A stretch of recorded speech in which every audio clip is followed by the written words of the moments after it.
దేశంలో దోచుకున్న అవినీతి సొమ్మునంతా సోనియా గాంధీ విదేశీ తీసుకెళ్లకుండా దాచుకున్నారని ఆరోపించారు. అవినీతి రూపుమాపడానికి నగదు బదిలీ పథకమే పరిష్కారం అన్నారు.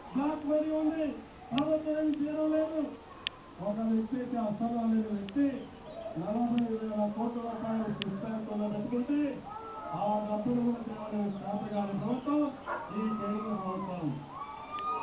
అన్ని విషయాల్లో సుప్రీంకోర్టు దేశంలో అత్యున్నత కోర్టు చాలా గట్టిగా ఉన్నారు. కానీ ప్రధానమంత్రి ఎక్కడ యాక్షన్ తీసుకునే పరిస్థితి లేదు. ప్రధానమంత్రి చాలా పెద్ద మనిషి సోనియా గాంధీ గారికి రబ్బరు స్టాంపు. ఆయన ఏమీ చేయరు. మొదటి రోజు పులివెందుల నియోజకవర్గంలో బాబు పర్యటన ఊహించిన దానికన్నా మంచి స్పందన రావడంతో దేశం శ్రేణులు ఉత్సాహంగా ఉన్నారు.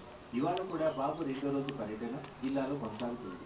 కడప, చెన్నూరు, కాజీపేట, చాపాడు, అల్లాడుపల్లె, కోట్లదుర్తి వరకు బాబు రోడ్ షో నిర్వహించనున్నారు. ఈ మేరకు దేశం కార్యకర్తలు ఏర్పాటు చేశారు.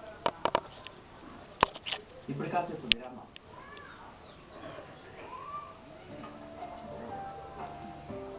అవునండి, నాకు తెలియదు సార్. ఎండకు తట్టుకోలేక, వానకు తట్టుకోలేక, చలికి తట్టుకోలేక ముందు డౌన్ అయిపోతాను.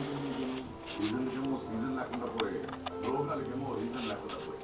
అయితే నా విషయంలో సకల కాలాల నేస్తం నాకు పంచతులసి. రోజుకు 2